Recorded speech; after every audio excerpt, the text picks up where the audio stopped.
Boruto Uzumaki, and here we are, the future of the ninja world. Boruto Uzumaki, the son of Naruto and Hinata, the student of Sasuke, the vessel of Momoshiki.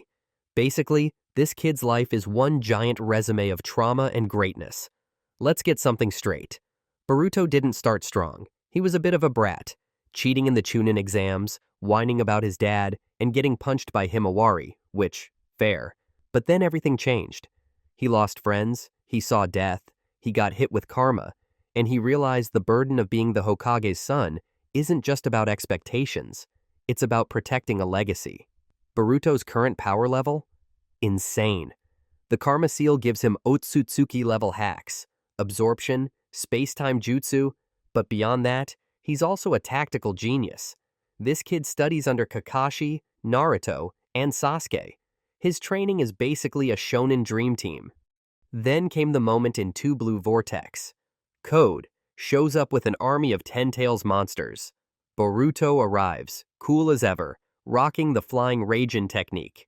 The man literally teleports behind Code and slams him before anyone can react. You know it's serious when the main character stops talking and starts teleport punching. What sets Boruto apart isn't just power, it's control, intelligence, and purpose. He knows he's carrying Momoshiki inside him. He knows he might lose himself one day, but he keeps fighting. Not for fame, not even for peace. He fights to protect those he loves, the exact same thing that made Naruto a hero. His only major weakness? The risk of being possessed by Momoshiki. That shadow is always there. But ironically, that's also part of his strength. Boruto's becoming the bridge between ninja and Otsutsuki, between past and future. The next generation is in his hands, and if his current form is any sign, it's going to be in very good hands. Himawari Uzumaki. Alright, let's talk about the youngest Uzumaki on the list, Himawari. She's the daughter of the 7th Hokage Naruto and the gentle but deadly Hinata Hyuga. So yeah, basically, she won the genetic lottery. Uzumaki blood? Check. Hyuga blood? Double check. Overflowing chakra reserves and raw talent? You bet. But don't let that cute face and her love for pandas fool you.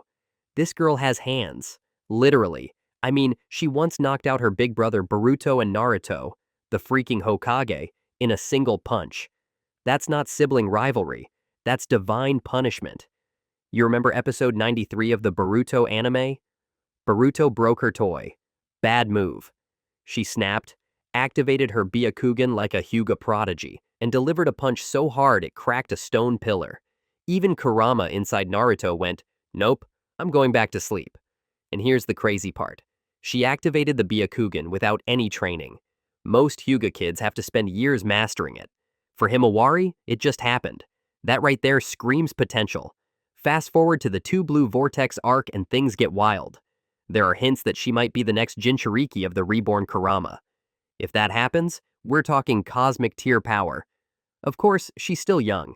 She hasn't seen real combat.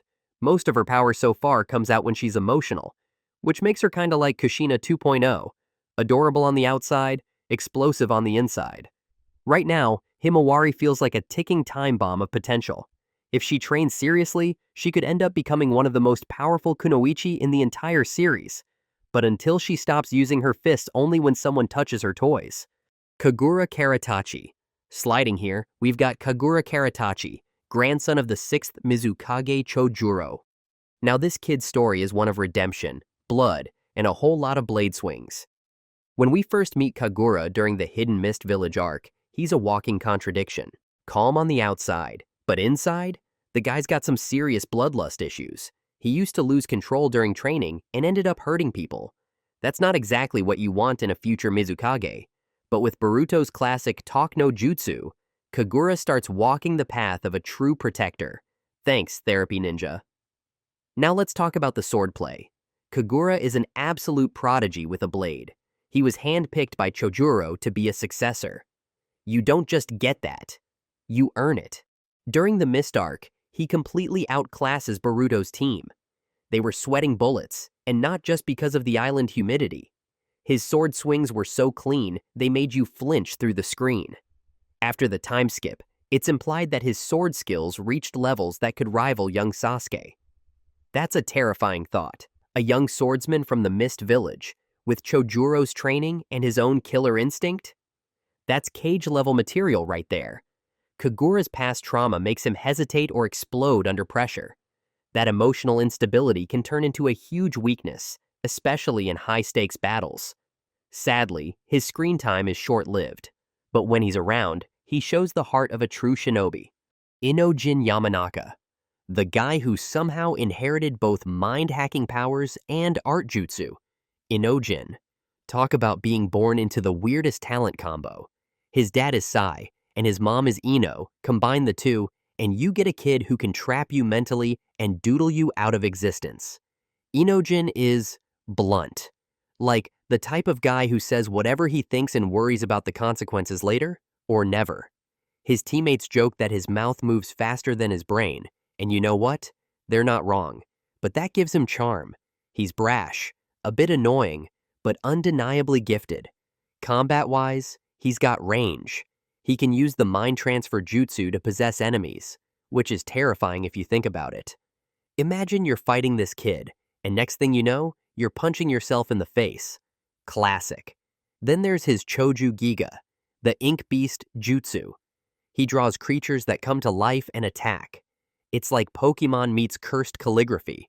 Combine that with decent healing skills and some swordplay, and Inojin becomes one of the most versatile genin on the field. But he's not perfect. Compared to someone like Sarada, his execution isn't sharp. He lacks focus in serious fights, and sometimes treats battle like it's a sketching contest. During the Chunin Exams, he pulled off an amazing combo, Ink Tigers and Mind Transfer, to take down his opponent. But when he faced Araya, he got outplayed. Big brain, but not enough field experience. Sarada Uchiha. Now we've got the heiress to the Uchiha name, Sarada. She's the daughter of Sasuke and Sakura, which basically means she's carrying the entire weight of plot expectations on her shoulders. No pressure, right? In Boruto, Two Blue Vortex, Sarada awakens her Mangekyo Sharingan, unlocking a jaw-dropping ability called Ohirume, nicknamed Great Sun Goddess. With this, she summons up to 4 black spheres that act like controllable black holes with insane gravitational pull. Let me break it down. These orbs don't just suck anyone nearby. Sarada can choose who gets pulled in. She can move them around like chess pieces, redirect enemy attacks, or even make herself float within the gravity field she creates. Her offensive play? Savage. Sarada can crush enemies by intensifying the sphere's pull until they implode. That's not subtle, that's plot armor shattered energy. But obviously, such power doesn't come cheap. The strain is real. She literally bleeds from her eye, and in her first usage, she collapsed from exhaustion. Now, the real highlight is the fight against Ryu. Enemies Iron Sand raging everywhere, Konoha and Sunagakure ninjas getting overwhelmed, and Araya's sword gone. Sarada activates Ohirume. The black spheres appear, and they swallow up all that iron sand, lifting the threat away like a cosmic vacuum. She then controls gravity around Ryu, making him levitate helplessly before, well, gravity does what gravity does best, shredding him apart. It's like Chibaku Tensei meets vacuum cleaner, but lethal and cooler. This isn't just a power spike, it's a whole new power sunrise. Sarada's only real weakness is her emotions. She's not cold like Sasuke. She cares, deeply. Sometimes that affects her decisions in battle, but that's also what makes her different. She's not chasing power for revenge. She's fighting for people. Chocho Akamichi. Daughter of Choji, the legendary eater fighter of the Akamichi clan, and Karui from Kumogakure, who could yell you into submission. So yeah, this girl's got muscle in her DNA and sass in her soul. Chocho is bold. She walks into every fight like it's a fashion runway, and honestly, that confidence is kind of inspiring. Whether it's choosing potato chips or punching bad guys, she always brings main character energy.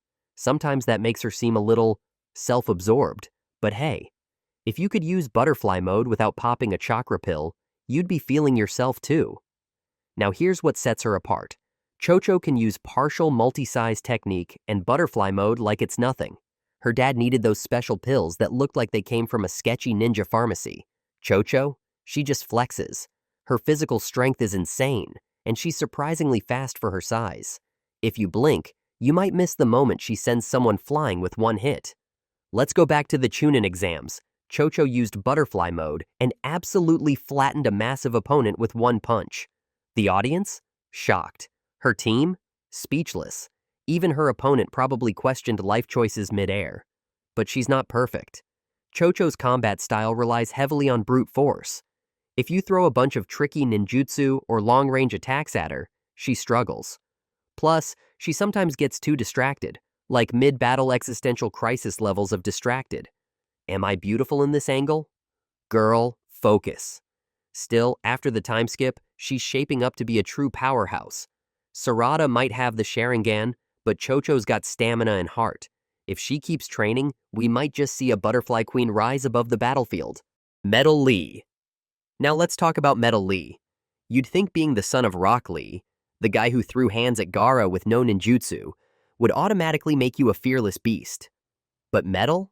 He's a bit different. Don't get me wrong, the kid is talented. He trains like a maniac, eats healthy, and probably stretches more than most yoga instructors. But the moment someone looks at him, he gets nervous. Stage fright hits him like a genjutsu from hell. Honestly, if anxiety were a jutsu, Metal would have mastered it. That said, when he's focused, he's terrifying. In Boruto episode 70, during a sparring session, he opened the third gate, yes, third gate, and smashed a gigantic boulder into dust. His teammates were like, "Wait, that's legal?" If that's what he can do without even going full Guy Sensei, imagine what he could become after the time skip. Like his dad and Might Guy, Metal specializes in pure taijutsu. No flashy jutsu, no illusions, just fists, feet, and pain. He can already open at least 3 of the 8 inner gates, which is more than most jonin ever reach in their entire lives. But here's the problem: his nerves. In real fights, especially with people watching, his anxiety holds him back. You could be the strongest guy in the world, but if you freeze mid-punch, that strength means nothing. He's also lacking in ninjutsu and genjutsu, which limits his versatility. Shinki. Next up, we've got Shinki, Gaara's adopted son and the calmest killer in training you'll ever meet. This kid doesn't blink, doesn't talk much, and controls iron sand like it's his second shadow. He's basically what happens when magnetism gets a personality. Shinki is serious, like, I only smile once a year, serious. But that's part of his strength. While other genin are yelling their dreams out loud, Shinki is already calculating how to bury yours in a coffin of iron sand. During the Chunin exams, specifically episode 61, he made Team 7 look like they were trapped in a sandstorm blender. His iron sand was everywhere. Defense, offense, long range, mid-range. He even shaped it into weapons and puppets. At one point, it looked like Gaara and Sasori fused into a Gen Z ninja. Terrifying. What makes Shinki so dangerous is his control. At his age, Gaara was struggling to keep Shukaku from throwing tantrums. Shinki, without a tailed beast, controls iron sand better than Gaara ever did as a teen. That's not just talent. That's elite training and natural composure. However, he's not invincible. Against Boruto's creative tactics, even Shinki lost. His style is powerful, but not as adaptable under pressure. He also hasn't fought any god-tier enemies yet, like the Otsutsuki, so his lack of experience is still a gap. Even so, Shinki is already walking the Kage path. If he keeps this up, he's not only going to inherit Gaara's sand, he might end up surpassing him, minus the emo eyeliner phase. Unless that's a family thing. Sumire Kake. When she first appeared, Sumire Kake looked like the soft-spoken, friendly class rep, the kind of girl who reminds you to do your homework. But plot twist, she was actually a secret agent sent to sabotage the Leaf Village. Yeah, Naruto's school system needs better background checks.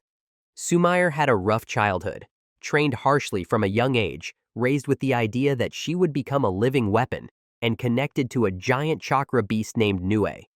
Despite that, she slowly began to change, mostly thanks to Boruto. Surprise, surprise. The kid talks everyone into becoming better people. Now, let's talk power. Sumire is one of the most unique ninjas in the new generation. While others throw fireballs or swing swords, she's busy opening interdimensional rifts. With her link to Nue, she can open a portal to another dimension, which is a pretty big deal when you're fighting alien gods. It's like having a pet that's also a wormhole. The only downside? She heavily relies on Nue in battle. Hand-to-hand? Not really her style. Compared to Sarada or Mitsuki, her close-range combat is lacking, but her intelligence makes up for it. She's sharp, observant, and always analyzing situations like a mini Shikamaru, except with a giant summon beast instead of a shadow. In the post-time skip era, she's shown even more growth.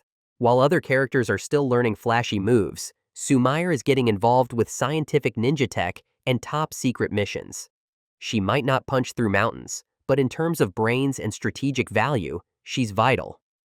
Back in when she activated the portal with Nue, the entire village was thrown into chaos. She almost brought a giant creature from another world into Konoha. You can't fake that level of impact. She's not just a ninja anymore, she's a living key to another dimension. Shikadai Nara. You know the drill. If there's a Nara in the cast, you know they're going to be lazy, sarcastic, and smarter than everyone else. Shikadai is no different. Son of Shikamaru and Tamari, he's basically the perfect fusion of genius strategy and wind-powered beatdowns. The man can trap you with a shadow and roast you with a breeze. That's multitasking. At first glance, Shikadai doesn't seem like someone who belongs in the top 5. He's not flashy. He doesn't have glowing eyes, beast summons, or teleportation. But his real strength is up here, taps forehead dramatically. He's got battlefield IQ that most adults don't. In Boruto anime, he uses his shadow paralysis jutsu to lock down multiple opponents during the Chunin Exams. Not one, multiple. And he does it while staying calm, chewing on strategy like it's gum. That kind of control is rare, especially for a genin. He's also inherited Tamari's wind release, which gives him extra tools in battle. Combine that with his clan's shadow techniques, and he's a walking chessboard with jutsu. Every move he makes is calculated. Every trap is 5 steps ahead. If Shikadai ever went rogue, half the Leaf would be trapped in their own shadows before they knew what hit them. But of course, he's not perfect. In raw power, he falls short. He doesn't hit as hard as Sarada, and he definitely can't tank hits like Chocho. He usually relies on teamwork or positioning to win fights, which means solo missions can be tricky.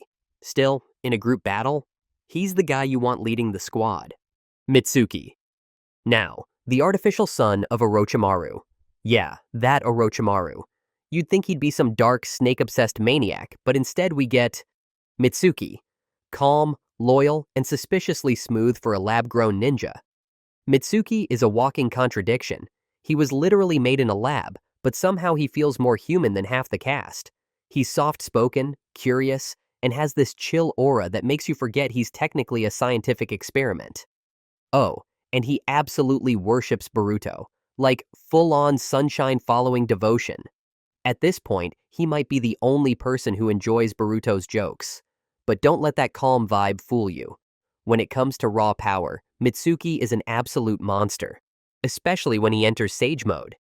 That glowing chakra aura, the speed boost, the sensory powers, it's like Orochimaru sat down and said, "What if I made a ninja that can clap half the Leaf Village on a good day?"